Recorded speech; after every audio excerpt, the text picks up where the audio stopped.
Question number 28 में क्या है? Magnitude of charges is same but their signs are opposite. Charges are unlike. So first charge is q, then second charge is minus q, and at the central point A we have to find out the potential. तो अगर positive की वजह से potential plus है तो negative के because of negative potential is minus. So total potential is how much? Zero. Then second question में देखो क्या है. 1 सेंटीमीटर का साइड का क्यूब है. उसका टेम्परेचर 100 डिग्री सेल्सियस है. वो 99 डिग्री सेल्सियस हो जाता है 100 सेकेंड्स में. सेकेंड क्यूब में भी वैसा ही होता है, लेकिन कितने टाइम में होता है वो फाइंड आउट करना है. तो अभी हीट लॉस, ये क्वेश्चन ऑलरेडी प्रीवियस एग्जाम में हुआ था. ऐसा नहीं हुआ था लेकिन सिमिलर क्वेश्चन ऑलरेडी हुआ है. ऐसा मिस्टेक तुम बार बार कर रहे हो, इसका मतलब तुम लोग डाउट्स अच्छे से नहीं कर रहे होता है. ये ऑलरेडी ऐसा क्वेश्चन एक हुआ है लास्ट एग्जाम में. देखो तुम लोग अच्छे से. तो देखो इधर क्या रहता है. तो time of cooling is proportional to heat lost and it is inversely proportional to area. तो T1 upon T2 is equal to क्या आएगा? Heat lost in first case upon heat lost in Q1 upon Q2 heat lost in second case into A2 upon A1 area in second case upon area in first case. तो first case में कितना time लगता है वो T1 मैंने 100 लिखा है. Second case का टाइम T2 निकालना है. अभी फर्स्ट केस का Q1, तो Q1 कितना हीट कितना लॉस होता है? mCp delta T is heat loss. तो m कितना है? m1 है उसका मास. मैंने एज्यूम किया है m1. c तो c है और डेल्टा थीटा कितना है? 1 है. तो डेल्टा थीटा उसके नीचे देखो मैंने यहाँ पे 1 पुट किया है. देन c कितना? तो c पुट किया है. और मास को क्या लिया है? वॉल्यूम इंटू डेंसिटी लिखा है. तो वॉल्यूम को साइड का क्यूब 1 का क्यूब इंटू डेंसिटी रो. नीचे भी वैसे ही किया है, साइड 2 का क्यूब इंटू डेंसिटी. अभी जो ऊपर और नीचे सेंटीमीटर में ही लिया है तो दोनों कैंसिल होता है. Centimetre cube centimetre cube. तो सीजीएस यूनिट है, इसका कोई प्रॉब्लम नहीं होता. और इंटू एरिया 2 अपॉन एरिया 1. तो एरिया 2 कितना है? देखो सेकेंड जो ब्लॉक क्यूब है उसका एरिया कितना है? एक साइड का एरिया 2 इंटू 2 4. ऐसे कितने साइड्स है? 6 साइड्स. तो 4 इंटू 6 आएगा ऊपर. 6 कैंसिल होता है इसलिए 6 मैंने नहीं लिखा, 4 लिखा है बस. और पहले वाले का एरिया कितना? एक साइड का 1 into 1 1 into how many sides are present? There are 6 sides. तो यहाँ पे भी 6 है तो इंटू 6 आएगा. वो 6 कैंसिल हो गया. तो इसको सॉल्व करने के बाद 200 आता है. ओके ठीक है. देन इसके बाद question number 3. Question number 3 is very basic concept in heat transfer. Heat transfer happens from higher temperature to lower temperature. मैं रिपीट कर रहा हूँ, क्या? Heat transfer happens from higher temperature to lower temperature. इसलिए B to A heat transfer होता है. Option A correct है. Then question number 4 में क्या है? वो सन रेज कलेक्ट किया और because of sun rays ice melt होता है. तो energy provided by sun is equal to energy accepted by ice. अभी सन ने कितना एनर्जी दिया, कैसे फाइंड आउट करने का? देखो सोलर कांस्टेंट का उधर यूनिट दिया है, उसके हिसाब से तुम लोग फाइंड आउट कर सकते हो कि किससे मल्टीप्लाई करना है. अभी सोलर कांस्टेंट का यूनिट क्या दिया है? 1.9 कैलोरी पर मिनट पर सेंटीमीटर क्यूब. अभी मिनट निकालने के लिए टाइम से मल्टीप्लाई करना पड़ेगा इसलिए इंटू टी. और सेंटीमीटर स्क्वायर निकालने के लिए एरिया से मल्टीप्लाई करने का इसलिए इंटू पाई इंटू आर का स्क्वायर. तो कितना रेडियस है? वो लेंस का 10 है तो 10 का स्क्वायर किया है. तो ये आया हीट रिसीव्ड बाय द सन. और आइस को कितना लगता है? m इंटू एल लगता है. तो इनको इक्वेट करके सॉल्व किए. देन क्वेश्चन नंबर 6 भी वेरी बेसिक है. ये थर्मोमेट्री का वेरी बेसिक क्वेश्चन है. क्या फॉर्मूला रहता है इसका?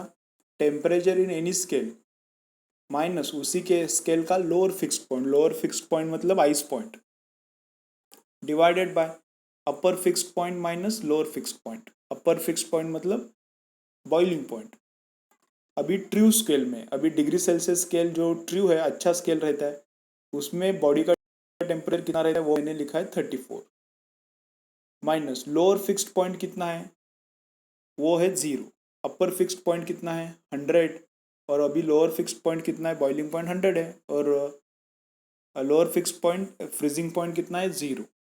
तो वैसे अभी नया स्केल में टेम्परेचर कितना है वही तो निकालना है। नया स्केल में टेम्परेचर बॉडी का कितना है वो T minus lower fix point कितना है -20 upon upper fixed point 130 minus lower fixed point -20। इसको सॉल्व करने के बाद 31 आता है, ऑप्शन ए। क्वेश्चन नंबर 7 भी एग्जैक्टली फॉर्मूला बेस्ड है। तुम लोग फॉर्मूला अच्छे से नहीं कर रहे हो। उसका क्वेश्चन नंबर 6 नहीं आ रहा, क्वेश्चन नंबर 7 नहीं आ रहा, तो इतना क्वेश्चन नंबर सपोज ये 3 नहीं आ रहा। इसका मतलब वेरी बेसिक कंसेप्ट तुम्हारा क्लियर नहीं है। तुम लोग रीड नहीं कर रहे थेरी, तुम लोग फॉर्मूला भी सही से रट्टा नहीं मार रहे हो। क्वेश्चन नंबर 7 भी फॉर्मूला बेस्ड है। क्या बोला है? Delta T upon T is equal to half into alpha into delta theta, ऐसा रहता है पेंडुलम के लिए। अभी percentage change in time period निकालना है, तो 100 दोनों साइड मल्टीप्लाई किया तो हाफ का हाफ है, अल्फा जो है वो पुट करो, डेल्टा थीटा पुट करो, आंसर आता है 10⁻³ percentage change in time period is 10⁻³। अभी टेम्परेचर बढ़ा है तो टाइम पीरियड भी क्या हो जाएगा? बढ़ जाएगा। टेम्परेचर बढ़ता है तो टाइम पीरियड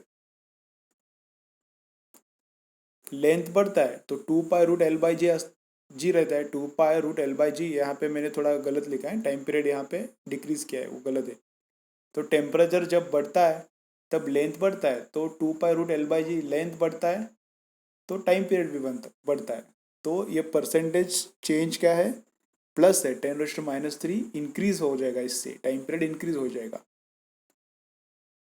और टाइम पीरियड जब इंक्रीज होता है तब क्लॉक क्या करता है? समर में जब टेम्परेचर इंक्रीज होता है तब टाइम पीरियड क्या होता है? टाइम पीरियड भी इंक्रीज हो जाता है। तब क्लॉक क्या करता है? लूज करता है टाइम, मतलब क्लॉक पीछे गिरता है। घड़ी क्या होती है? पीछे पीछे जाती है। ठीक है, देन क्वेश्चन नंबर 7 के बाद है क्वेश्चन नंबर 15। तो 15 में क्या है? स्टील है और ब्रॉन्ज का पिन है, पिन थोड़ा बड़ा है। तो अभी अल्फा स्टील का कम रहता है, अल्फा ब्रॉन्ज का ज़्यादा रहता है। ये तुम लोग याद रखो। जो भी कॉपर का अलॉय है या फिर कॉपर है, तो उसका अल्फा, उसका एक्सपांशन ज़्यादा होता है कंपेयर टू स्टील।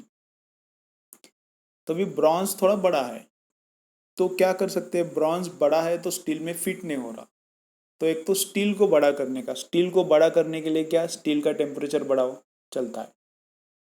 या फिर ब्रॉन्ज को छोटा करने का, ब्रॉन्ज को छोटा करने के लिए क्या करना पड़ेगा? ब्रॉन्ज का टेम्परेचर कम करना पड़ेगा, वो भी चलता है, वैसे भी फिट हो जाएगा। या फिर क्या कर सकते हैं? दोनों का भी टेम्परेचर कम करने का, दोनों का टेम्परेचर कम किया तो क्या होता है? स्टील थोड़ा ही छोटा होता है, लेकिन ब्रॉन्ज बहुत छोटा होता है। अल्फा बड़ा है ना ब्रॉन्ज का, ब्रॉन्ज बहुत छोटा होता है, तो इसलिए भी फिट हो सकता है। तो एक तो स्टील का टेम्परेचर देखो, वापस बोल रहा हूँ, एक तो स्टील का टेम्परेचर बढ़ाओ, या फिर ब्रॉन्ज का, ओनली ब्रॉन्ज पिन का कम करो, या फिर दोनों का कम करो। लेकिन इसमें तीनों ऑप्शन है, तीनों ऑप्शन अवेलेबल है, लेकिन इसमें पूछा है क्या है? कम से कम टेम्परेचर चेंज कब करना पड़ेगा? कम से कम टेम्परेचर चेंज कब करना पड़ेगा? मतलब बहुत जल्दी चेंज होना चाहिए। बहुत जल्दी चेंज किसका होता है? ब्रॉन्ज का होता है। तो ब्रॉन्ज का टेम्परेचर, अकेले ब्रॉन्ज का टेम्परेचर कम किया तो बहुत जल्दी छोटा हो जाता है, और फिटिंग कम से कम टेम्परेचर चेंज में आ जाएगा। तो ऑप्शन डी करेक्ट है। वहाँ पे डिफरेंट ऑप्शन दिया है, लेकिन ऑप्शन डी करेक्ट है। अभी दोनों का टेम्परेचर कम किया तो दोनों एक साथ कम हो रहे, तो जितना अभी स्टील भी कम हो जाएगा, और ब्रॉन्ज को जितना स्टील कम हो जाएगा उससे भी कम होना है, तो कंपटीशन चल रहा है। तो दोनों एक साथ टेम्परेचर चेंज अगर किया, दोनों का टेम्परेचर एक साथ कम किया तो भी फिटिंग हो जाएगा, लेकिन इसमें टेम्परेचर चेंज क्या रहेगा? ज़्यादा रहेगा, क्योंकि कंपटीशन चल रहा है। स्टील भी छोटा बन रहा है, और ब्रॉन्ज को वो नए छोटा जो हुआ है, नया जो छोटा हुआ है, उससे भी अभी ब्रॉन्ज पिन को छोटा बनना पड़ेगा। तो ब्रॉन्ज पिन को बहुत ज़्यादा छोटा बनना पड़ेगा, इसलिए दोनों का टेम्परेचर कम किया तो डेल्टा टी ज़्यादा हो जाएगा। एक का, ब्रॉन्ज का ही टेम्परेचर कम करना पड़ेगा, तो बहुत जल्दी अचीव हो जाएगा वो फिटिंग। क्वेश्चन नंबर 20 एकदम सिंपल है। 3 चार्जेस है, फोर्स निकालना है सी पे। एफ बी और F A, F B attractive है, एफ ए रिपल्सिव है। K Q1 Q2 upon R square से फोर्स निकालने का और वेक्टर एडिशन करने का। तो फोर्स कितना आता है एफ ए और एफ बी, सिंपल फॉर्मूला अपना 9 × 10⁹ के इंटू Q1 × Q2 किया है। Q1 Q2 करते वक्त चार्ज लेने का नहीं, उसका साइन लेने का नहीं, अपन R 0.1 का स्क्वायर तो 1.8 आता है। तो 1.8 और उनके बीच में एंगल 120 है, तो उसका रिजल्टेंट आता है 1.8 ही आता है। तो A1² + A2² + 2A1A2 cos of 120 use करने के बाद भी वही आता है। Then kinetic energy achieved if charge is accelerated through potential difference delta V। तो काइनेटिक एनर्जी चार्ज कितना अचीव करता है उसका फिक्स फॉर्मूला है Q × डेल्टा V। लेकिन अभी ये काम का नहीं, इसको कन्वर्ट करना पड़ेगा, वेलोसिटी से रिलेशन निकालना है।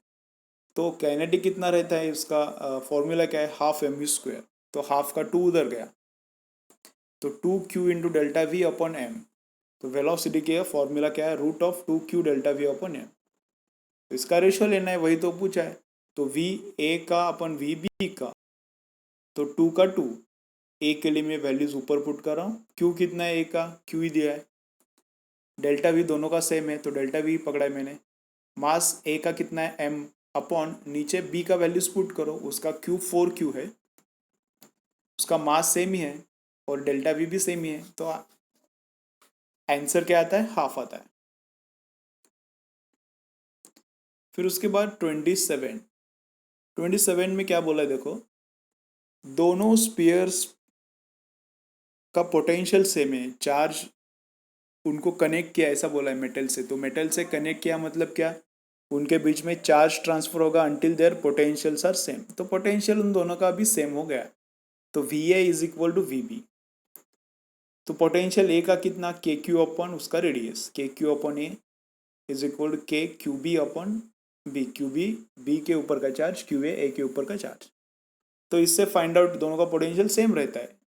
कंडक्शन के बाद दोनों का जब चार्ज डिस्ट्रीब्यूशन हो जाता है तो फाइनल पोटेंशियल सेम रहता है। उससे मुझे क्या रिलेशन मिला, दोनों का जो चार्ज है QA अपॉन QB, उनका रेशियो कितना है, A अपॉन B है। ठीक है, अभी उसके बाद क्या निकालना है मुझे, इलेक्ट्रिक फील्ड्स का रेशियो निकालना है, EA अपॉन EB। तो A का इलेक्ट्रिक फील्ड कितना है, KQ upon A² upon B का इलेक्ट्रिक फील्ड कितना है, KQ अपॉन B²। तो उसको सिंप्लीफाई किया तो QA अपॉन QB भी आता है उसमें, वो भी पुट किया A/B, तो आंसर क्या आता है, B/A आता है। क्वेश्चन नंबर 32, ये डाउट आना ही नहीं चाहिए, ये स्टैंडर्ड फॉर्मूला है, बुक्स में है, DC पांडे में रहेगा या फिर एररलेस में रहेगा, कौन से भी स्टैंडर्ड बुक में फॉर्मूला रहता है। दो कैपेसिटर के बीच में डिस्टेंस D है और उसमें से T थिकनेस डाइलेक्ट्रिक K से फिलअप कर दिया, स्टैंडर्ड फॉर्मूला। 36 भी वेरी सिंपल है, उधर वेरिएबल कैपेसिटर दिया है, इसलिए कुछ डरने का कुछ घबराने का जरूरत नहीं। क्या पूछा है, एनर्जी मैक्सिमम एनर्जी चेंज पूछा है, तो फाइनल माइनस इनिशियल करना है।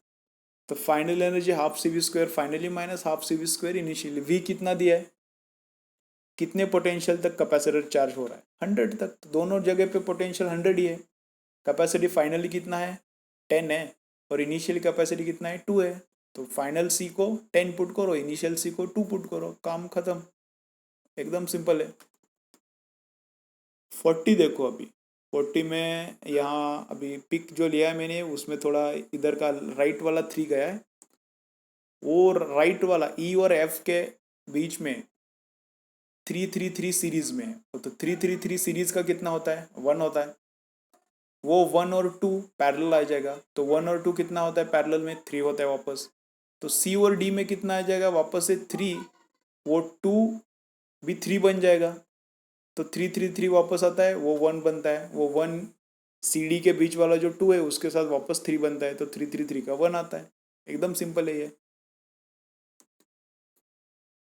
कैपेसिटर में क्या, पैरेलल सीरीज में जो कैपेसिटर रहता है उनका रेजिस्टेंस के पैरेलल जैसा करना रहता है, उल्टा करके एडिशन करने का। ओके, एकदम सिंपल है क्वेश्चन 40।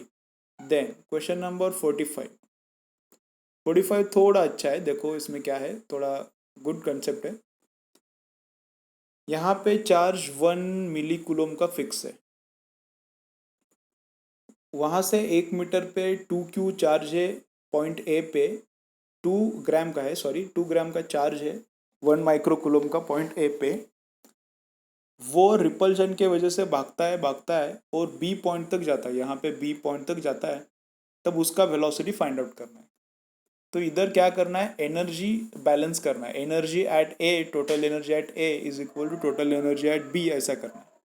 तो टोटल एनर्जी एट ए कैसा करने का, kinetic at A plus potential at A. अभी ए के जब चार्ज ए पर था तब उसका काइनेटिक तो था ही नहीं, तो वो जीरो।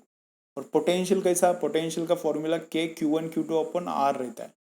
तो के 9 × 10⁹ into Q1 1 × 10⁻³ 1 milli into Q2 1 micro 1 × 10⁻⁶ upon R, वो भी 1 है, is equal to total energy B पे कितना है, काइनेटिक प्लस पोटेंशियल। तो काइनेटिक कितना, हाफ mv²। अभी मास 2 ग्राम उधर पुट करो, 2 × 10⁻³ मैंने नहीं लिखा। और वेलोसिटी कितना वही निकालना है, plus potential energy. Potential energy का के Q1 Q2 अपॉन आर। तो 9 × 10⁹ K Q1 1 milli, Q2 1 micro upon R. इसको सॉल्व करो, मिल जाएगा वेलोसिटी।